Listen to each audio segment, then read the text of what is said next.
You remember Lordaeron and its golden days, don't you? Sunlight warm on the white stone, banners snapping proudly. And him, Prince Arthas Menethil, the very image of hope, trained by Uther the Light-bringer himself, paladin of the silver hand, chivalry, justice, the light's blessing flowing through him. He fought beside us against the Amani trolls, leading from the front, that bright hair and brighter armor a beacon. We saw our future king, strong, brave, beloved Jaina Proudmoore at his side, brilliant and kind, a perfect match. It felt like destiny smiling, but even then, whispers. Remember how fiercely he threw himself into training, how victory wasn't just desired, it was demanded, that impatience simmering beneath the surface when elders talked diplomacy instead of action, a flicker of something harder, like he feared any stumble, any weakness would shatter that perfect image.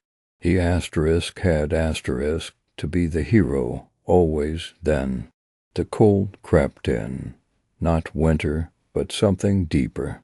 Grain carts arriving, promising sustenance, delivering death, the plague, people turning in their homes, in the streets, not just dying, rising, hungry, the scourge. Lordaeron choked on fear. Arthas saw his kingdom crumbling, his people devoured.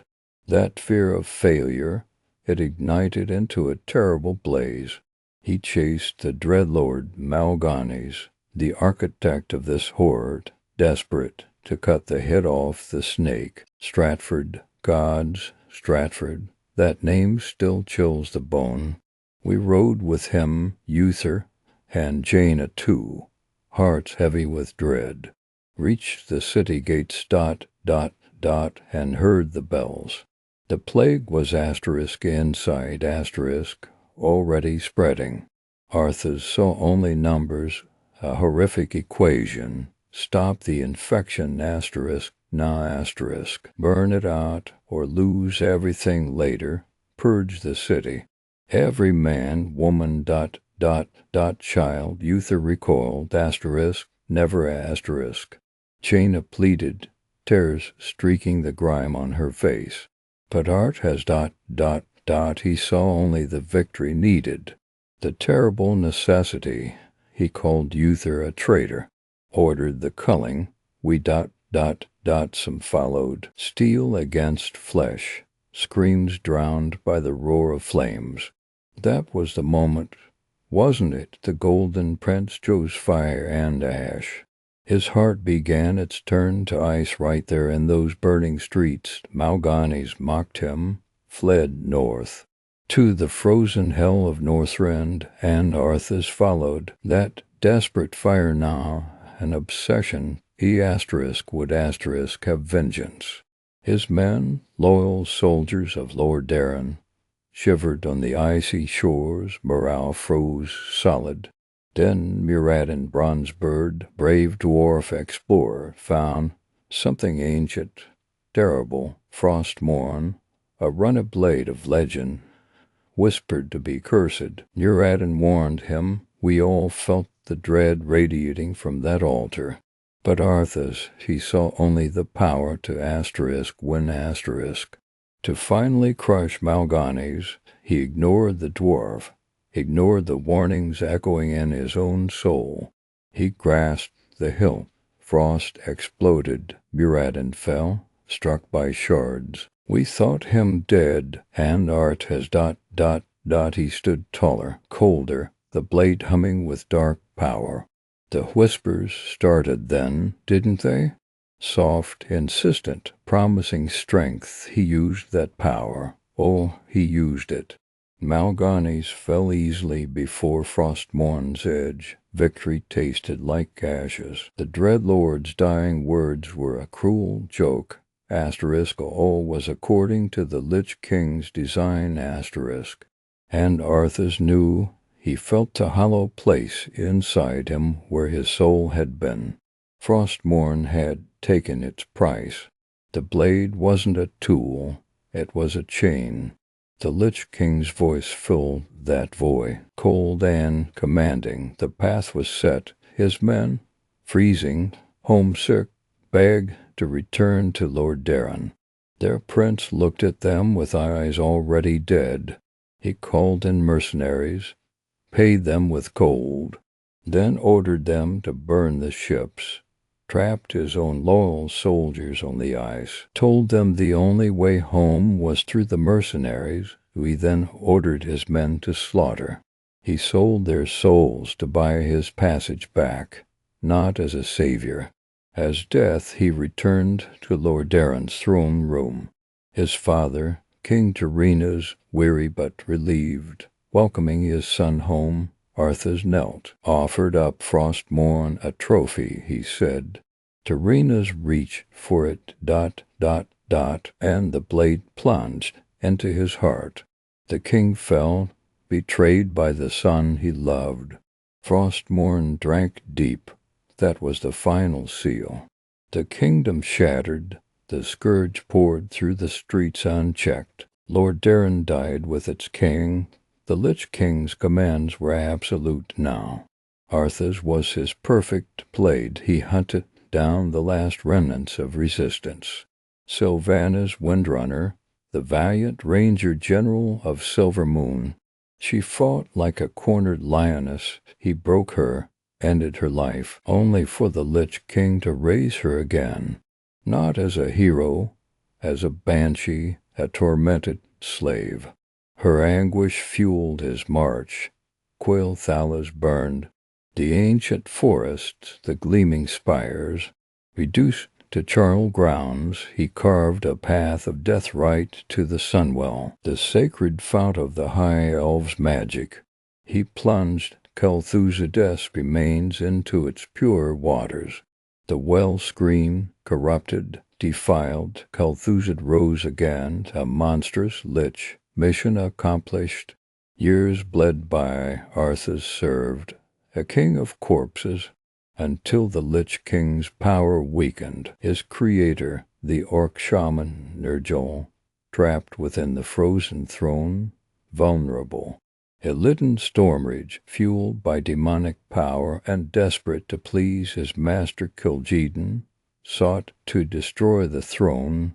Arthas felt the call, the pull. His master needed him. He raced back to Northrend, a dark comet streaking towards his destiny. Illidan awaited him atop the glacier. Demon against Death Knight, Fellfire against icy despair. They clashed, titans on the roof of the world. Arthas prevailed, barely, a single blow separating victory from oblivion. He staggered into the throne chamber. The frozen throne pulsed with malevolent power. Ner'zhul's spirit, trapped within the ice, within the helm of domination. The ultimate prize, the ultimate prison, Arthas knew. To save his master, he had to become his master. He lifted the helm. The cold wasn't just physical anymore. It was the void of eternity. He placed it upon his own head. Ner'zhul's triumphant laughter echoed, then faded. Arthas's scream was silent, swallowed by the howling wind and the crushing weight of infinite darkness. To tormented spirits, victim and tormentor merge, annihilated, reforged. The Lich King, not Ner'zhul, not Arthas, something new. Something utterly alone. He sat upon the throne. The ice crawled up, encasing him, not a ruler surveying his domain. A prisoner entombed within his own power. The world moved on. Wars raged below. He waited, dreaming dark dreams, gathering strength, waiting for the moment fate would send champions, heroes. To end the nightmare, he had become the boy who would be king, frozen forever in a crown of his own making. You remember that cold, don't you? Northrend. Not just the wind biting through your plate, Prince Arthas. It was the cold settling inside Stratholme. Oh, Stratholme. You did what you had to do, purge the city, save Lordaeron from the Scourge. You were certain, yet the looks on Uther's face, Jaina's terrors, they clung to you like frost. Then Mal'Ganis, that mocking demon, dancing just out of reach, taunting you with the corpses of your men. He promised he'd destroy everything you loved, and you believed him. You chased him into that frozen hell, Arthas, driven by a fire that was already turning to ash. Failure tasted bitterer than the coldest air. Your people were dying, your kingdom was crumbling. You were losing that desperation. It made the impossible seem necessary, Mal'Ganis knew. He whispered it on the wind, didn't he, that ancient weapon, Frostmourne, the only thing that could stop him, the only power strong enough to save your people. It sounded like salvation, it felt like your last desperate hope. You clung to that name, Frostmourne, like a drowning man to driftwood. Murad tried to warn you. Good, loyal Murad Bronzebird, he found the runes, the warnings carved in ice older than your kingdoms, a blade of dread power, Arthas, cursed, forged by demons. The cost, the runes spoke of a terrible price. Soul for power. Did you truly hear him, or was the pounding of your own heart the frantic need to stop Mal'Ganis, already drowning out reason? That flicker of doubt, you crushed it. The cost didn't matter, only the power did. Only stopping the horror. You found it, gleaming in that cursed ice. Frostmourne, it wasn't just cold steel. It was alive, hungry. You felt its pull before you even touched it. A deep, resonant hum that vibrated in your bones, promising strength, promising vengeance. Ner'zhul's final plea echoed, faint now. You reached out, your fingers brushed the hilt, and the world stopped. It wasn't warmth that flooded you. It was an icy torrent, 1,000 frozen needles piercing your soul. You gasped, Arthas, didn't you? But not from pain, from release, a terrible, exhilarating release. Frostmourne drank deep. It didn't just take your strength.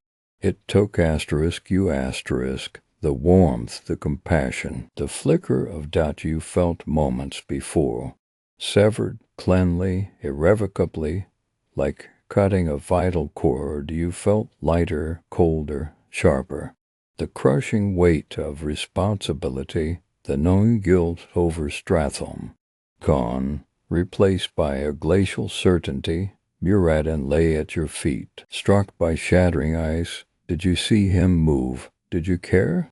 The whispers started then, soft, insistent, echoing in the hollow spaces Frostmourne carved inside you. Ner'zhul, the Lich King, his voice was the chill wind inside your mind. He warned you. He stood in your way. He is nothing. You are everything. Claim your destiny. The blade felt.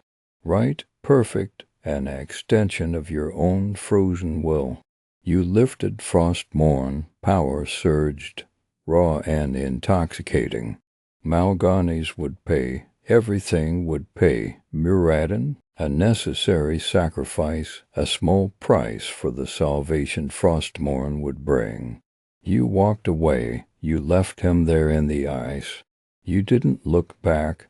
That was the moment, Arthas. The door slammed shut, the prince was buried under the ice. Only the weapon remained. Power flowed like glacial meltwater.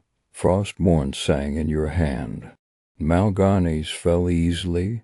shock etched on his demonic face, you laugh. It felt good, righteous, necessary. The whispers approved. *C. This is your strength, your purpose. *. You sailed home, Arthas, home to Lordaeron. But Frostmourne's song was louder now. The whispers shaped your thoughts. Every obstacle was treason, every hesitation, weakness. Stratholme, just the beginning. A necessary purge. Your father, King Tyrenas, welcoming you back with open arms. You saw a fool, a weak, sentimental old man standing between you and the power needed to truly save your kingdom. The whispers hissed it. He will stop you. He doesn't understand. He must be removed. For the greater good. Frostmourne felt eager in your grip. Cold certainty filled you. You strode into the throne room, your father's smile, his relief. It meant nothing. Frostmourne demanded it. The whispers screamed it. Do it. You plunged the blade into his heart. Patricide, regicide, the ultimate betrayal. Frostmourne drank his soul, and you felt nothing. Just the cold satisfaction of removing an obstacle. Power was yours, control was yours, or so you believed. The whispers grew louder, more constant. They weren't just suggestions anymore. They were the currents directing your frozen river. You commanded the Scourge. You crushed Quail Thalas. You shattered Silver Moon. You raised Kel'Thuzad. Each atrocity, each act of utter desolation. Frostmourne justified it. Necessary for order, for control. But sometimes flickers. A beau's laughter, faint and distant. Your own laughter. From before the eyes, a memory of sunlight on your face. Warmth. Jaina's hand, Uther's stern pride. They surfaced like bubbles in the frozen depths, brief hallucinations, quickly crushed by the suffocating cold. And Ner'zhul, as insistent, drone. Weakness, sentimentality, focus, kill. You silenced them. You silenced everything that wasn't Frostmourne's will. You became death itself. But whose death, Arthas, whose will? The frozen throne beckoned to your destiny. The whispers promised ultimate power, final control. Ner'zhul needed a champion, a perfect vessel. You shattered the ice prison. You claimed the helm of domination. Apotheosis. You became the Lich King, the crown of the Scourge, the ultimate power. You sat upon the frozen throne, Frostmourne resting beside you. Silence. Terrible, crushing silence. The whispers stopped. Ner'zhul, gone? No, not gone, absorbed, merged. You were alone, utterly alone, inside the armor, inside the helm. What remained, Arthas Menethil, or just the king? The cold wasn't just around you now, it was you. The power was absolute. You commanded legions, you held Frostmourne, you sat upon the throne, and it was hollow, empty, worse than failure, a profound, echoing void. The memories Frostmourne had stolen, they clawed at the edges of your frozen consciousness. The warmth, the love, the simple joy of being human, forever out of reach.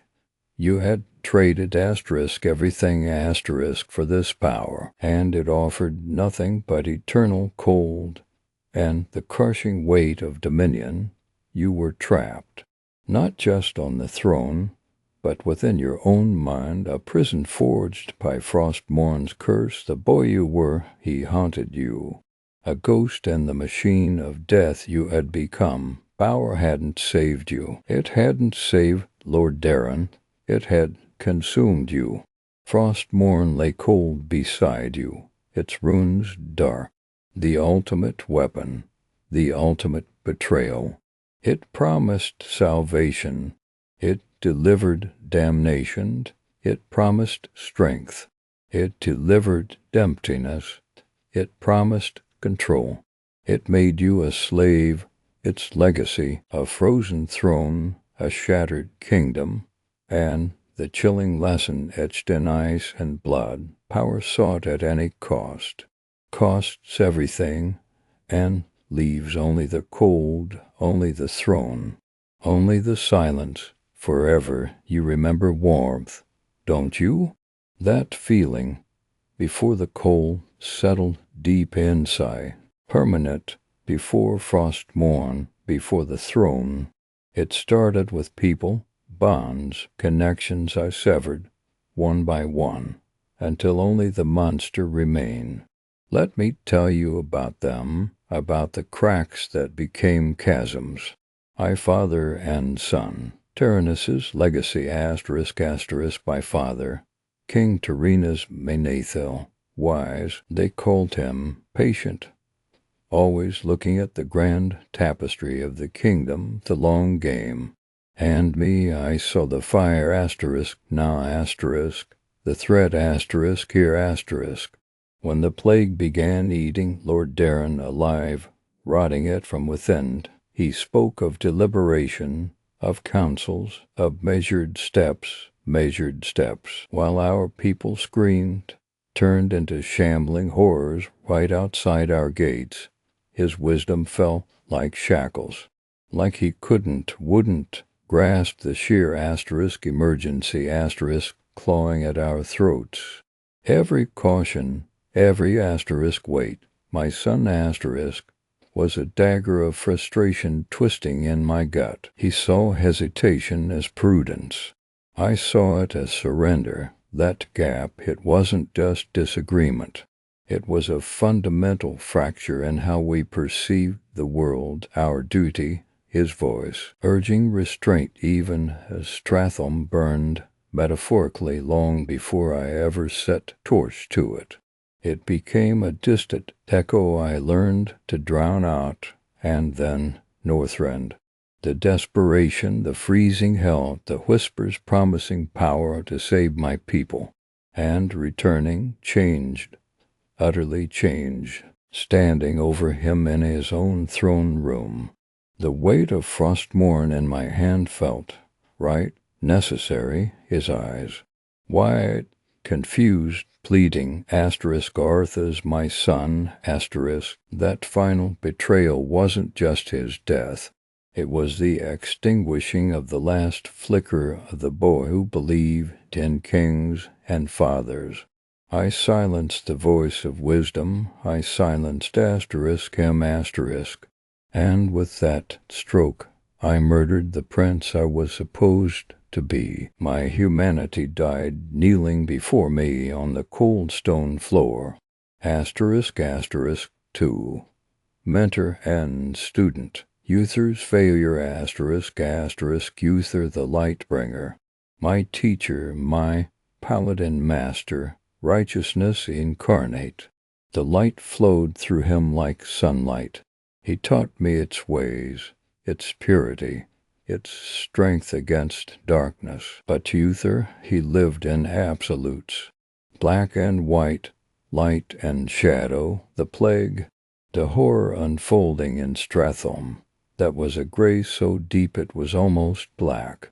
He couldn't navigate it, wouldn't, when I saw the only path forward, the terrible, necessary purge.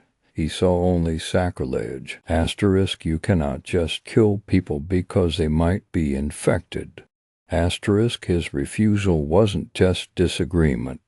It felt like abandonment, like the light itself was turning its back on me when I needed its guidance most.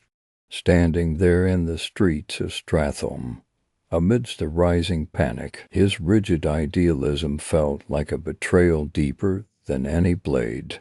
He left me there, alone, with the impossible choice. He walked away from his student, from the city, cloaked in his moral certainty. Later, hunting Malganis, embracing Frostmourne, Uther pursued me, not to understand, not to reclaim, but to condemn, to judge And when I struck him down, when the light faded from his eyes, it wasn't just his death. It was me discarding everything he ever taught me. The mantle of the paladin, the connection to that holy fire, it fell from my shoulders like ash. Uther failed to guide me through the shadows, so I embraced the darkness instead.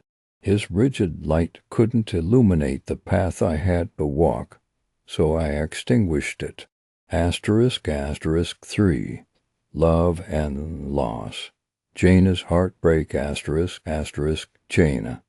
God's Jaina. Before the frost, before the dread, there was warmth her. We dreamed together, didn't we, of peace, of a kingdom united, strong, guided by reason and maybe, just maybe, love.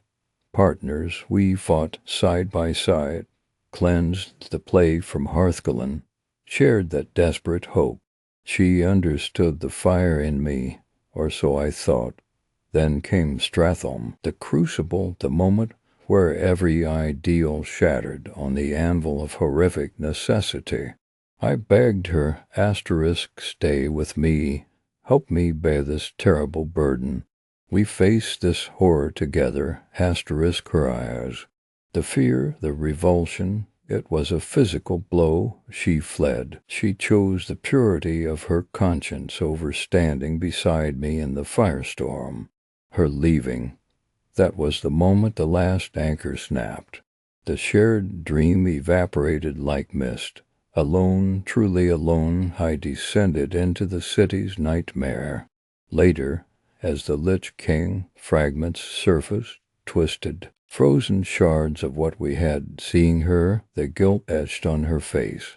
It stirred something buried deep beneath the ice and the Scourge's wool. A phantom limb of affection, instantly warped by Frostmourne's hunger and the cold fury of betrayal. Her regret haunted me, and my twisted remnant of feeling for her became another instrument of torment, another reminder of the warmth forever lost. She walked away when I needed her anchor most, and that abandonment carved a hollow place Frostmourne could never truly fill. *4 Isolation and monstrosity after that. Human bonds were weakness, frailty. Tyrannus's wisdom was dust. Uther's light was extinguished. Jaina's love was a ghost. What remained? Loyalty, obedience, the cold certainty of death. Kel'Thuzad, first as a fanatical living servant, then as my supremely loyal lich, he didn't counsel patience. He offered solutions, power, unwavering devotion to my will. He became the twisted surrogate for a father's guidance and a mentor's wisdom. The Scourge, an army that never questioned, never hesitated, never fled. They replaced the living subjects whose loyalty felt conditional, fragile. Then Sylvanas, the Ranger General. Her defiance was irritating, but breaking her, forcing that vibrant, fierce spirit into the same cold and death that consumed me. It was a dark mirror, creating another victim of vengeance, another soul consumed by hatred and cold purpose. It reflected my own monstrousness back at me, proof of the power I wielded, yes, but also a chilling echo of my own shattered path. And finally the frozen throne, merging with the Lich King, the ultimate isolation. No equals, no friends, no lovers, no fathers, no mentors, only subjects, slaves to my will, extensions of my frozen malice. The culmination of every bond severed, every bridge burned, alone, utterly alone, encased in ice and hatred, That's the legacy of the broken bonds, Jaina. That's the hollow victory Arthas Menethil won. A crown of ice, a throne of solitude, built upon the graves of everyone who ever tried to love the prince before he became the monster. The cold had started with their absence. Now it's all I am. You remember the grain, don't you? That humble cargo ship bucking in the harbor of Ner'zhul. That was the master stroke, the core of our doctrine, plague, not just death, but fear wearing human skin, moving through villages like a whispered curse.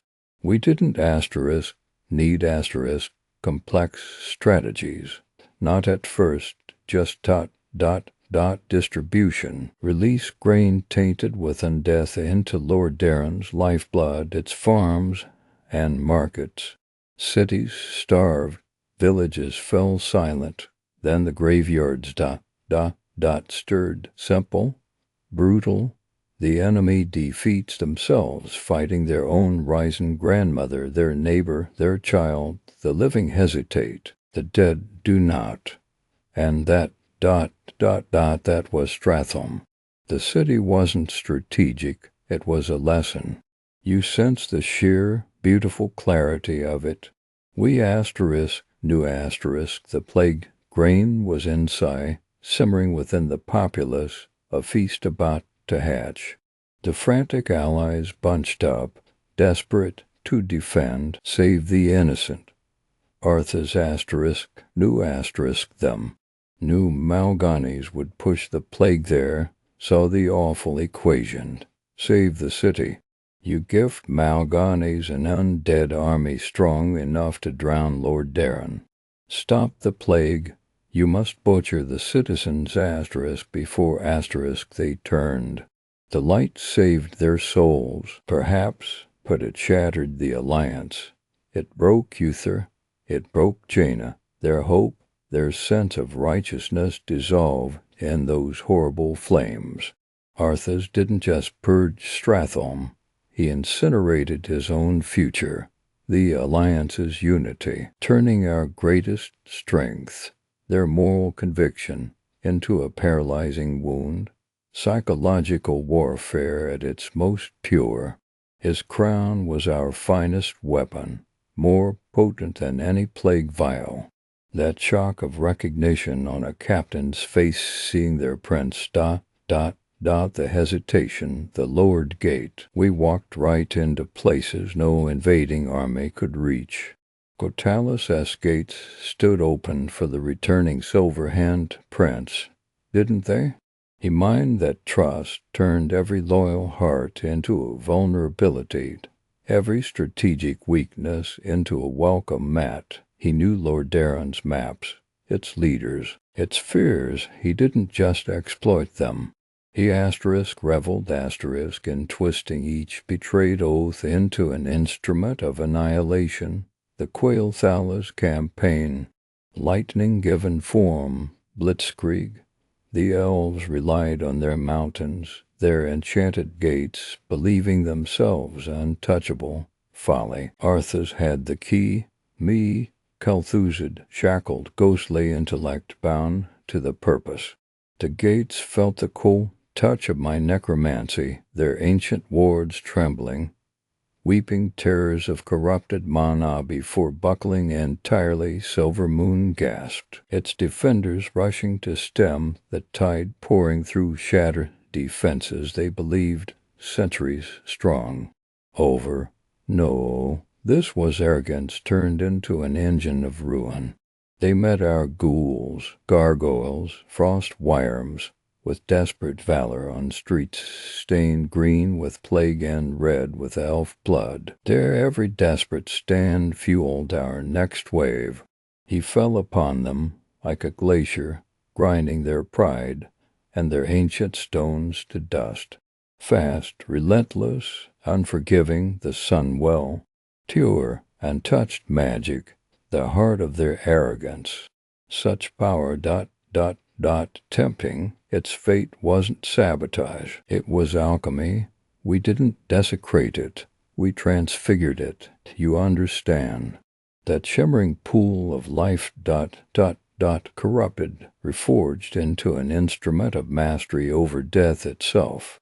Its power, instead of sustaining them, surged through my dust. I rose, Kel'Thuzad the Lich, the living weapon Arthas forged from their holiest relic, resurrection magic, twisted. Elf magi had spent lifetimes mastering renewal, rebirth. Their power resurrected me, made me 100-fold more lethal to my own people. The poetic efficiency of it. Breathtaking, Sylvanas Windrunner, Ranger, General, brilliant, ferocious, utterly predictable. We learned her steps, her defensive dances, centuries in the making. Arthas orchestrated the trap like a symphony of blades. He simply had to present the irresistible target. Himself the Butcher Prince, the architect of Kul'thuz's fall, pushing deeper towards her precious spire. He drew her elite guard like moths to flame, then shattered them. The duel was fierce, yes. She fought well, superbly, but he learned on the anvil of Lordaeron. He knew ruthlessness. She held back, crippled her, took her, broke the spine of elven resistance. We stole their brightest star and bent her into something useful. Morale isn't statistics. It's belief. He took it, killed it, made it serve him. Dalaran, towering arrogance, crystallized wizards entombed in violet stone, thinking their wards infinite, their ley lines secure. As their barriers flared against the Scourge tie, I rose, Kel'Thuzad. The Sunwell's corrupted power within me flared, becoming a geological chisel against their flimsy shields of willpower. Their spales shattered against the solidified hatred of a corrupted land. We breached the violet hold. The streets ran wet with arcane blood and frost. Their knowledge hoarded in vain as we marched through their shattered libraries towards the focus of their power, the locus of ley lines beneath their treasured city. Archimonde's arrival demanded more. Dalaran was the lighthouse, its ley lines the fuel for a cosmic signal flare. Didn't stay our hand, it was necessary. Their stones, their power, pumped directly into the spell. We ripped a hole in the sky, a doorway scoured raw by fell fire. Archimonde stepped through onto stones, still warm with Dalarnite blood. We traded independence for scale. The Legion's shadow fell upon Kalimdor.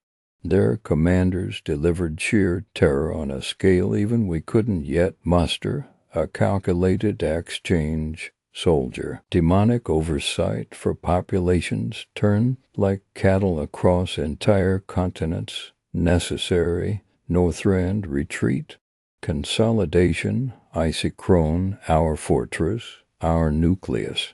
Elaiden's assault came like a tempest, gifted powers of flame, shadow, and sheer frustration. Is Naga, his blood elves, his forces striking with unnatural precision. We fought defensive warfare the Scourge barely knew, containment, ultimately, leading him on the unforgiving ice, buying precious time. The frozen peaks became grinders, consuming Elaiden's allies. The cold eroded his hope. The frozen throne cracked. Ner'zhul whispered, "Our strength here stretched thin. Victory remained out of reach, unless scales tipped. The hour arrived, the helm of domination, final gambit. Down below, the army screamed for its master. Our grip weakened. Arthas cast it all aside. Not just his blade, but the masses of ghouls, abominations, foot soldiers locked in grinding chaos. He walked away from an empire of death itself, scaling the icy spire alone. He abandoned his bonds. Every sacrifice, Every atrocity led to this step. He climbed the glacier. Ner'zhul waited. The helm pulsed, a dark star swallowing his consciousness, the moment of merger. Prince, Paladin, Death Knight. Shed like a serpent's skin, the Lich King arose whole. The architect became the edifice, the crown became the being. Icecrown didn't imprison him, it was his divine will manifested, one united purpose, total control. The vast, intricate machine of the Scourge instantly became an extension of a single world-freezing thought. No more autonomy, no more mere carrying out orders. The weapon swapped the wielder for its own will. Look at a map of the eastern kingdoms today. The scars, his signature, Lordaeron, a plague-rotted necropolis, quail thallas, a blighted wound corrupted by its own stolen heart. Dalaran, briefly shattered, rebuilt only through miracles. Gilnea's Alterrock, shadowed, broken remnants. He didn't just wage war, he redefined genocide as statcraft. Fear became the ultimate Lich Captain, his strategy simple. Fear radiates outwards exponentially faster than the dead march. Break their hopes strategically, and the bodies fall. Without lifting a claw, he wasn't just a conqueror. He was the architect of the apocalypse, building perhaps its most enduring engine of desolation. He reshaped the world by tearing the soul out of kingdoms. Frostmourne stole souls. Arthas himself stole the future. Look at them stumbling through the streets. You can see it already. Can't you? The unnatural graying skin, the fever glitter in their eyes even as they cough. They reek of death. A sweet-rot stench settled over Stratholme like a shroud. Uncle, they called me moments ago. They beg for help they don't understand. Not yet. By dawn, that flea in their eyes will be gone, replaced by the burning blue hunger of the Scourge. They are already dead. They just haven't stopped breathing yet. Containment, burning the plagued grain, it failed. This city, I ask the plague now. One single spark here, and the whole of Lordaeron burns. Millions, they must be stopped. Here, before they rise, before they tear out their neighbors' throats and spread this curse across the kingdom my father built. My duty is clear, protect the realm, protect life, Uther stands there, radiant in his plate, perfect picture of a paladin. He denies the reality before him. I can see the horde dawning in his eyes too, but he clings to his holy writ like a drowning man. Cannot raise a hand against those we swore to protect. Does he expect a prayer to cleanse this? Does he think a blessing will stay the clawed hands as they rip an infant from a mother's arms? His code is a shield he hides behind, cowardice disguised as principle. While he debates the impurity of the act, the enemy gathers its strength within these very walls. Every second he refuses, he helps the Lich King, sentiment over survival. A declaration of war against pragmatism itself. And Jaina, Jane I saw the same calculation flashing in her brilliant mind. I know she saw the inevitable tide of undeath rising, but she turned away, paralyzed. Could she conjure fire hot enough, ice sharp enough, to stop all of them before they turn? Could she find a path untrodden by moral compromise? Obviously not, so she fled, simple as that. Left the burden of choice entirely on my shoulders, retreated into neutrality, the most damning answer possible. Offers no answer, only condemnation later. my love folded while the kingdom teetered. What does that make her choice? Cowardice? Wisdom? I see only another void where a solution should be. So yes, I gave the order, purge the city. Every man, woman, child within these walls already carries the death sentence within them. Kill the plague before it kills the world, cleanse with fire. 5,000 souls, or how many millions lost to the Scourge tide if we dither? The math is brutal, unavoidable. The cost of kindness now is genocide. Later, does Uther see past his own righteousness to grasp that apocalyptic ocean of death? Does Jaina's idealism hold against the sheer arithmetic of extinction? They call me butcher, but the butcher slaughters animals to feed the people. Is this so different? Sacrifice the infected lamb to save the flock. It is ugly. It stains the soul with ash and blood that rain will never wash away, but refusal that stains the soul with the screams of 10,000 villages consumed. They call it tyranny, this necessity. Maybe it is. Was it tyranny when I purged the infected grain? Was that to a step too far? How do you fight rot without fire? How do you battle an enemy who turns your own compassion against you except by hardening your heart? Maybe it is a slope leading straight downwards. Purge the grain, purge the city. What next? Shall we burn the bordering farms? Sink every ship leaving South Shore? Where does it stop? Perhaps only when the cost of mercy outweighs the unbearable weight of prevention. Does Illidan know this same awful calculus, trading eyes for power, embracing the demonic to fight a greater demon? The path is littered with souls sacrificed for the illusion of a better tomorrow. They called him monster too. Perhaps every savior destined to become a beast carries this moment, this cold choice branded onto their soul. Look at them fall. See Lordaeron soldiers, men sworn to protect her people, cutting down fleeing families. Hear the screams, the pleas turn to gurgles, then silence. You learn to see them as vectors, not citizens, walking corpses waiting to happen. Facets of the plague. It makes the steel sweep easier when you see only the glimmering rot beneath the skin, not the terror in the father's eyes as he shields his child. You stop seeing people. You see only the infection they embody. That detachment, it's corrosive. Necessary armor.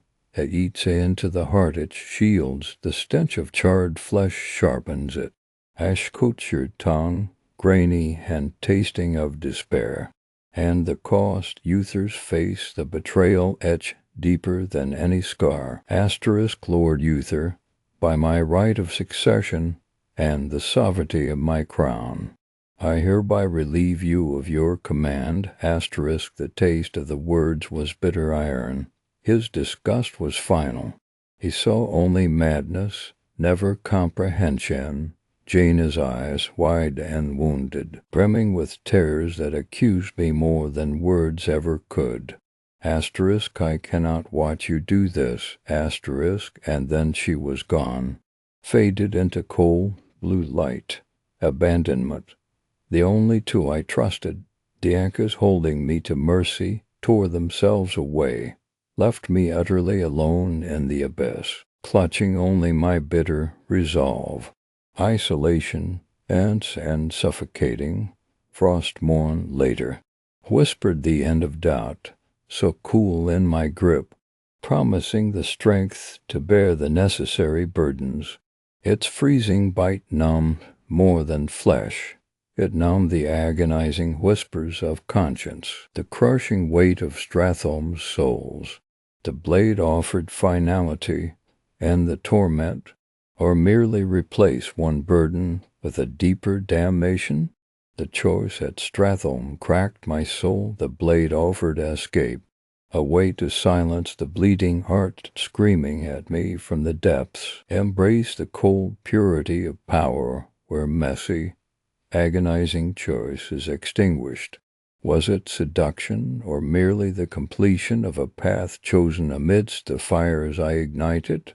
It felt coldly logical, the natural consequence of carrying the unbearable weight of salvation alone. The ramparts of Lordaeron, Tyrannus's pale face awash in torchlight, unguarded surprise turning to horror, Knights of the Silver Hand. Arrest my son, his voice trembled, mine was frost itself.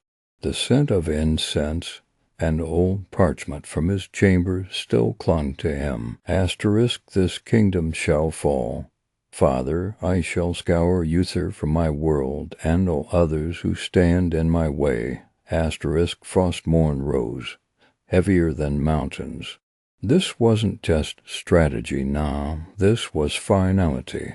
A deep, dark sinkhole consuming everything that came before it, love, duty, fealty, swallowed whole by the ruthless truth of the path chosen. One clean stroke, blood so vivid against the white flagstones, his gurgling breath, silence, the ultimate collapse of kinship under the weight of necessity. Humanity traded for dominion, and the Lich King's voice later, beneath the blizzard's howl atop Icecrown. Cold, distant stars, eternal ice so pure. There must always be a Lich King. As whisper echoes from leagues away. Ner'zhul, Arthas, merge.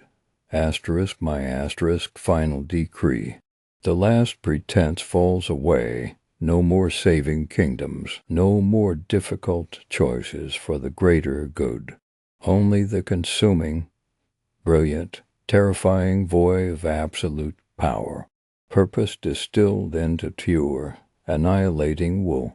Stratholme began the hardening, Ner'zhul offered the tools. This frozen throne releases the soul from the burden of carrying about justification. Salvation, damnation, utterly meaningless concepts. Only the cold remains, only control. An existence without the agonizing taint of doubt. So was I right? Did cutting out the festering heart of Stratholme save Lordaeron? In that moment, trapped within the reeking confines of a damned city, belief was ironclad. The screams were the price of survival. Every clash of steel against steel, every gout of cleansing fire, felt horribly, tragically necessary was it the turning point, or merely the unavoidable consequence of facing a foe who weaponizes mercy? If Uther had stood beside me, if Jaina had found some hidden path, could they have held my hand back from Frostmourne's edge? The question whispers now, not in repentance, but in the hollow stillness deep within the ice. The dead don't answer, neither does the frozen throne. You just know the cost was paid in screams, and the silence that followed was annihilation. The story of Arthas Menethil ... It's etched deep in the memory of Azeroth. Swords clashed, kingdoms fell, and a prince embraced his own damnation. You know the end. The crown dusted in snow, Frostmourne's cold bite, that monstrous helm obscuring a face we mourned. But stepping back, peeling away the frost and fury, was he truly ever in control? Was Arthas the villain, architect of his fall, or the ultimate victim, played perfectly by darker forces from the very start? Picture it, Ner'zhul isn't just lurking in Northrend. He's carving a throne of ice, weaving a tapestry of malice across frozen wastes, plotting vengeance against the demons who shattered his spirit. And he needs a champion, not just any warrior. He needs a weapon forged from specific steel, young, noble, powerful, someone born to lead. And to break, Prince Arthas of Lordaeron gleams like diamond in Ner'zhul's far-seeing, malevolent gaze. The Scourge isn't just a random plague. It's fishing line cast into Lordaeron's waters, baited with terror and chaos. Every shambling corpse, every plague-ridden village. It's designed specifically to draw the perfect prey. The kingdom's golden heir, burning with righteous fury, Mal'Ganis doesn't just stumble into Arthas's path. He's a scalpel in Ner'zhul's spectral hand, his taunts driving Arthas across the sea. Orchestrated abuse, provocation calculated to perfection. Him whispering plague secrets in Stratholme, not random betrayal. It's the push towards the precipice. And then Northrend, a frozen, desolate stage set for ruin. Arthas marches onto it, driven by vengeance, blind to the focused gravity, pulling him deeper. Then Frostmourne, that blade resting on an altar in ice. You hear the legend, see your desperate prince eyeing it, ancient magic, undeniable power offered at the moment of his greatest despair. But see beyond the gleam, that weapon wasn't lost. It was placed for him, infused with runes scrawled in whispers of the damned. It wasn't just sharp enough to kill Mal'Ganis. It was forged as a conduit, a psychic parasite waiting for a host as bright as Arthas. The hunger within it, you felt it calling every time frost gathered on the window pane. It latched onto him the instant his gauntlet closed around that unnatural hilt. Power rushed in, yes, but something darker, quieter, infinitely more possessive, flowed with it, stitching tendrils through his essence. A slow, insidious binding. Ner'zhul's spiritual tethers found purchase that day. Perhaps the true horror isn't the power grasp, but the precision of the pressure. Ner'zhul's whispers didn't conjure flaws in Arthas. They amplified what already pulsed beneath the prince's shining armor. That fierce pride, heroic determination twisted into arrogant impatience. Every doubt Uther voiced, your wisdom father figure questioning your youthful zeal, became fuel for anger, amplified by the cold voice underscoring the dishonor, the humiliation. Hear that echo, they don't believe in you. They hold you back. Only through decisive action will you prove your worth, the weight of King Tyrannus's crown. An impossible expectation shaped into a constant anxiety. The whispers slithered around that fear of inadequacy. Never good enough. You must be harder, stronger, above their petty, slow morality to save them. And Jaina. Oh, Jaina, her light, her love, her counsel. Ner'zhul knew. He severed those ties relentlessly.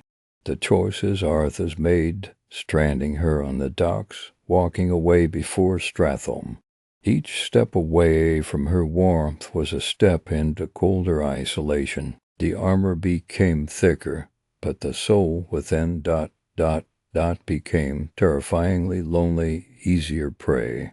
The whispers aimed perfectly, strike the bruised ribs of his character until resolve cracked into monstrous necessity. The cruelest deception wasn't the promise of power, it was the lie of agency. Arthas must have felt that inner fire bloom as he strode onto the slave ship, defiant, choosing his men over his crown, burning the ships, taking the fight. He fought Mal'Ganis, he won, didn't he? He purged Stratholme, stopped the plague's madness in its tracks. Horrific, yes, but necessary. Effective action, an end to the horror, this illusion. The thrill of seeming defiance against doubters and fate itself. It was Ner'zhul's most potent tool. The Lich King didn't stop Arthas. He eagerly allowed him to feel powerful, righteous, justified in his atrocities. Every hard choice made Arthas feel more uniquely strong, more destined, casting aside the weak timidity of his former mentors. That feeling of mastery was the tightening of Ner'zhul's grip, binding the prince to the path far more effectively than chains ever could. Victory was simply the sweetener on his poison. The gravity of Icecrown changed everything. Reaching the frozen citadel wasn't an end, it was a sacred consummation. Donning the helm of domination wasn't ascending a throne, it was consuming a greater or being consumed. Remember merging molten metal with ice. That is the moment the true horror crystallized. He sat upon the frozen throne, feeling dominion surge through him, only to find another consciousness already occupying the space, not merely controlling from shadows, but sharing the bones, the nerves, the psyche. Ner'zhul, not just master, but unwanted twin. Oneness. The poor fool prince finally understood the barb on which he'd hoped. He wasn't crowned victor. He was consumed as the final strengthening ingredient for the entity he thought he harnessed. He became Arthas the Lich King, not merely possessing Ner'zhul's power, but merging with the shattered, raging echo of the old orc shaman. To tortured souls glued together by betrayal and hunger. Even then, the whispers didn't stop. They turned inward the helm. It was a whispering gallery of the damned. Every life taken by Frostmourne, every soul devoured, incessantly screaming their last despair, their hatred, their agony directly into his consciousness. Jaina's terror-streaked face as he left her. Uther's condemnation echoing eternally. King Tyrannus's betrayal flashing again and again. And beneath it all, the more wan, impossibly ancient malevolence of Ner'zhul himself. Constant mental siege. Tearing at sanity, reminding him every waking moment of the monstrous ledger staining his soul, building something impossible around him. Thicker than the ice, colder than the winds. Solitude in the deepest sense, trapped utterly inside a monstrous mind, prisoner of his own aching, corrupted psyche, and the dark god he had married it to. Here lies the unbearable truth. Damnation requires participation. Ner'zhul sketched the plan, applied the cruelest pressures, crafted the traps. But Arthas gripped the handle every time he chose the dark solutions.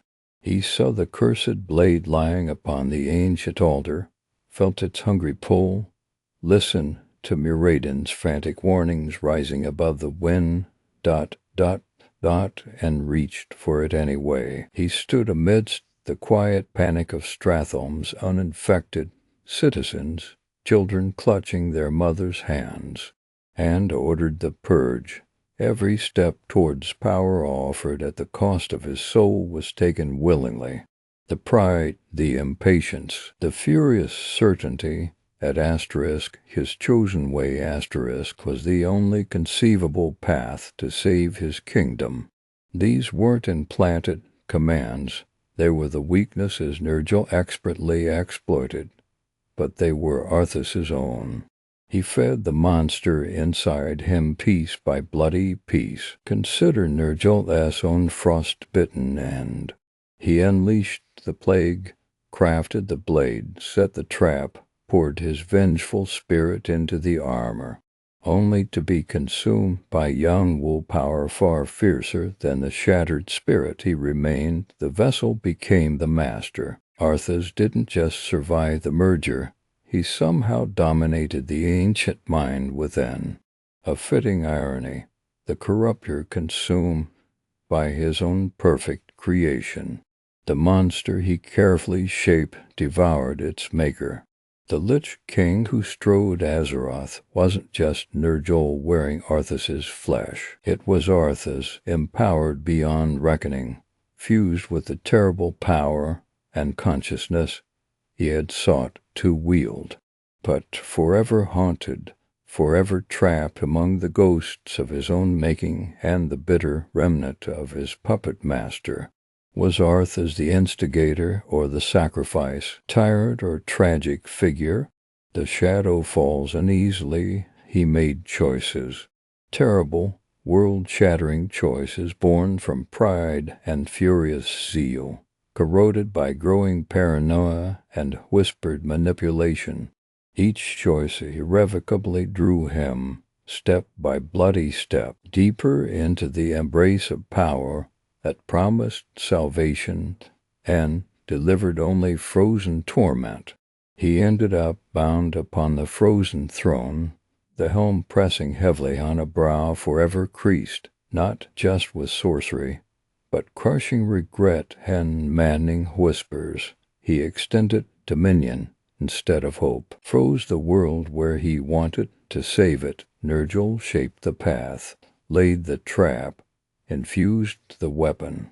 But Arthas walked the path, bled into the trap, greedily took the weapon. He became simultaneously the chilling arc of corrupted justice, finally lashing back at the one who thought to pull all his strings, the ravenous torrent finally breaking its dam, the instrument that shattered its wielder, and the soul imprisoned eternally within the storm it helped unleash. Traitor prince, betrayed savior, damned puppet master.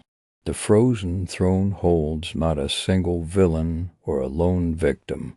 It holds a single name forged immovably from two damned souls spun together on a loom of ice and darkness. Arthas.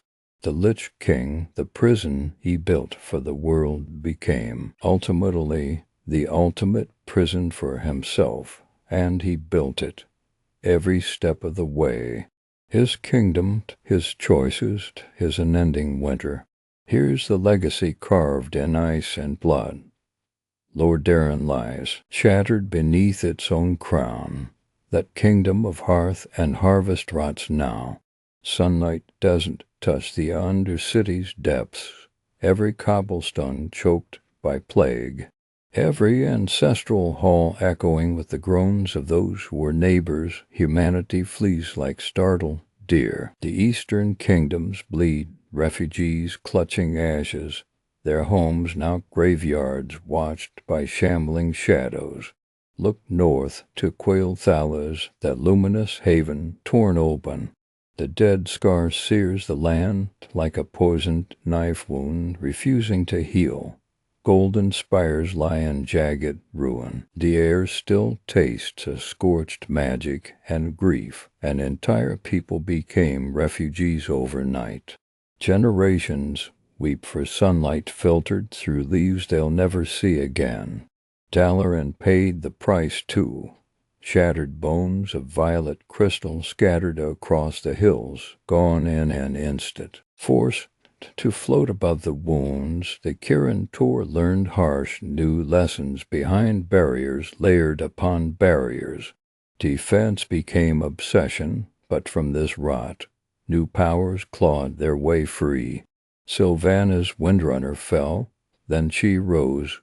They murdered her kingdom, murdered her people, murdered her asterisk. That rage found cold purpose. Her people walk, not subjects, not slaves, forsaken, self-proclaimed outcasts finding grim unity and vengeance, and the stench of their own decay. They grasped the horde like a weapon. Savage allies, their bitterness, their fury, sharpened the horde's blade for decades. She refused the silence of the grave. Uther's beacon shone even after death.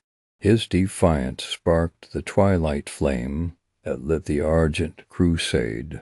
Paladins forged anew in Northrend's frozen hell. Hope hammered on the anvil of utter despair. They became the shield against endless night. And Jaina Proudmoore, peace was her song. Stratholme silenced it. Her father's fleet sank beneath her own horrifying magic, ash choking the harbor. That salt water turned bitter. Kultira's stubborn pride became her mantle, heavy and cold. Theramor's annihilation finished what Arthas began. That gentle scholar hardened into a commander whose tactics cut like ice, protecting a world that wouldn't listen until it burned. The Lich King's whisper didn't die with his fall.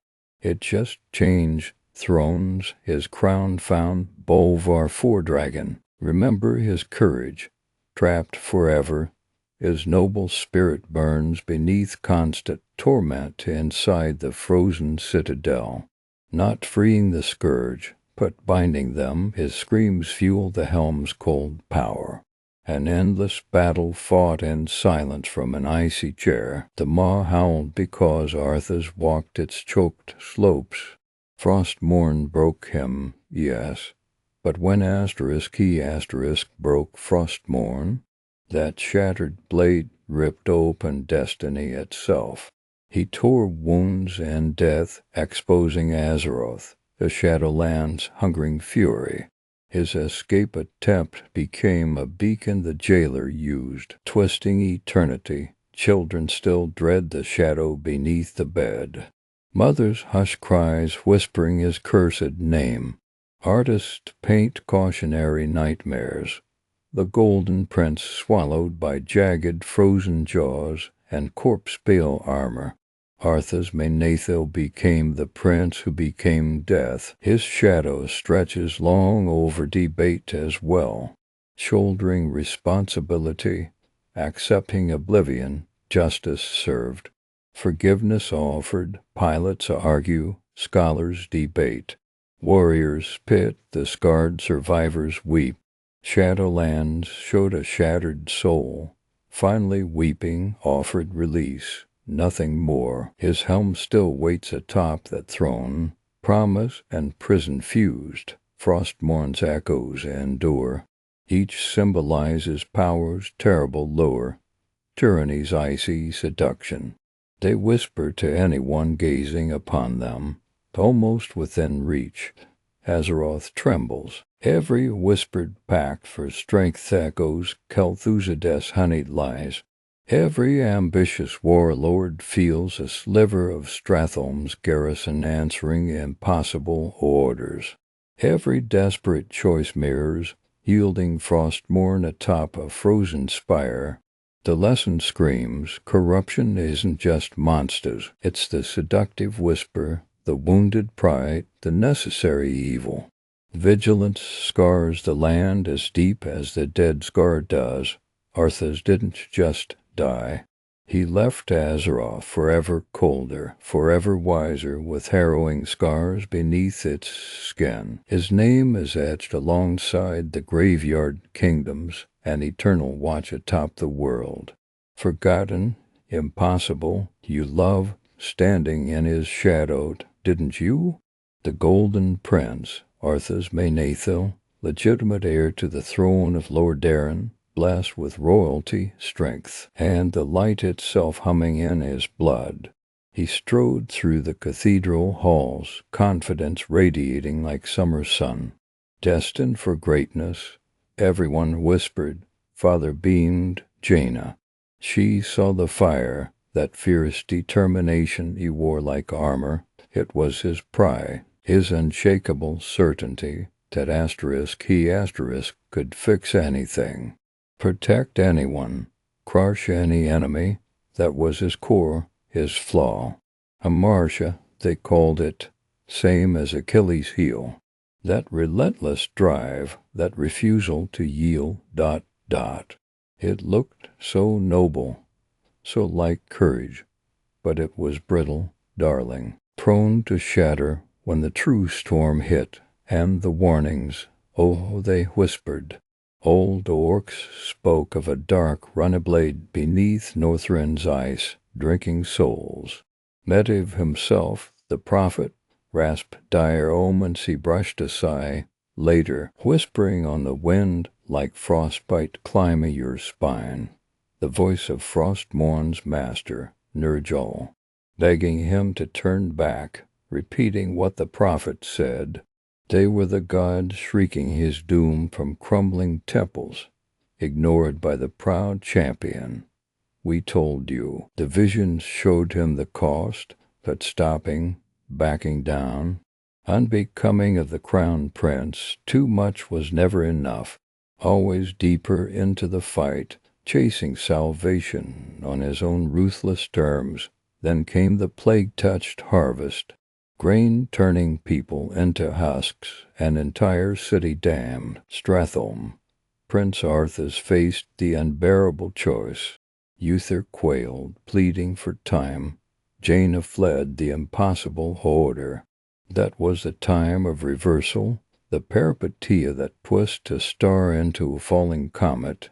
You felt it, right? The sick lurched deep in your gut when he drew his blade against his own people. Savior one moment, butcher the next.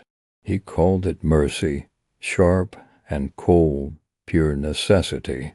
But the light in his eyes, that hardened, smothered under the crushing weight of his own rightness, lines pressed until they snapped.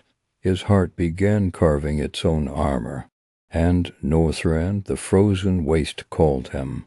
Vengeance against Mal'Ganis sang a siren song only Arthas heard clearly.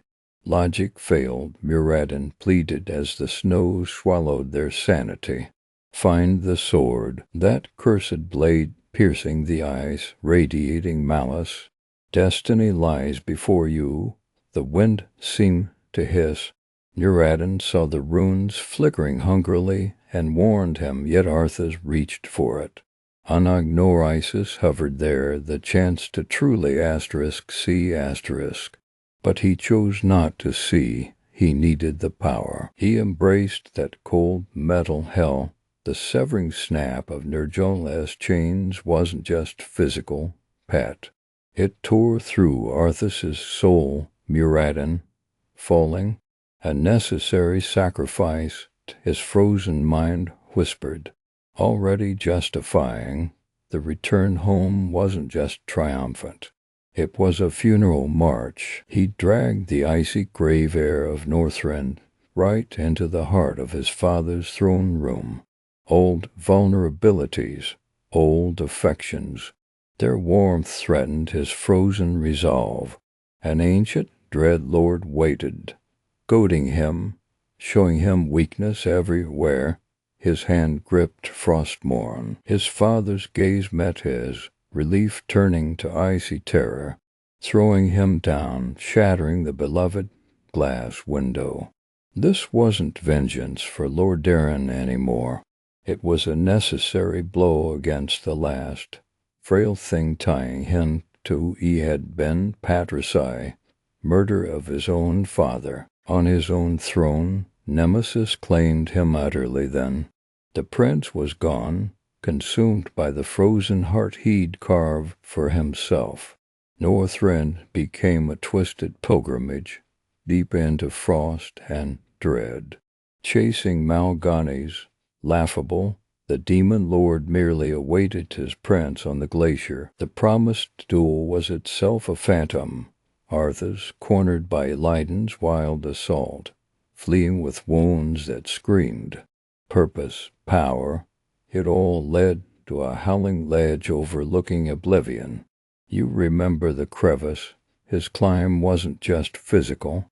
It was a shedding. Frostmourne whispered promises, hissed obscenities. Inside his skull raged an older voice, the boar prince, horrified, screaming, begging him to turn back, to remember Jaina, remember his father's face before the sword fell. You heard Arthas silence him. That final, searing quiet, you felt that primal horror. The boy inside screamed his last, strangled cry, that death is catharsis. The final relic of his humanity clawed into nothingness, leaving only the hollow throne he craved. He stood atop the glacier, Illidan thwarted, the Lich King's frozen throne looming above him. An icy god king demanded his vessel. Arthas reached upward, Frostmourne held high. This fusion ... it wasn't victory, it was consumption. A corpse merging with the hungry darkness that crafted it. He ascended the stairs, merging with the armor, the screaming trapped consciousness within. King, father, monster, one frozen mind now, that sickening merging ... The absolute loss, crushing isolation, that's where pity swells in the throat, icy terror hardening the spine. He won the barren glacier, his kingdom, his silent tomb. The perfect, tragic peak, echoing Typhon sealed under Etna. And that throne room, oh, that icy silence steeped in cosmic irony after his fall. Floating above that almighty chair, suspended, eternity stretching out, not ruling, but rooted. A frozen monument to his own ruin, king of frozen corpses. His ambition became his prison, decades drifted, then Shadowlands, the arbiter's cold judgment, the plunge into the Maul's eternal torment. Forget Christian damnation, this felt older. Tartarus claiming its cosmic titan, Hades relentless, exacting payment for sins born of divine defiance. A soul ripped apart by its own monstrous choices, hubris, pet, consuming, blinding pride. It drove him upward until the peak vanished, and he plummeted into endless ice. His legacy, a kingdom of bones choked by frost, echoing warnings through time.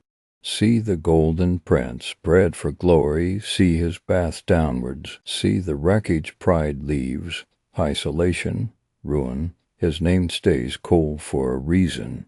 A tragic monument, carved in forgotten ice beneath uncaring skies.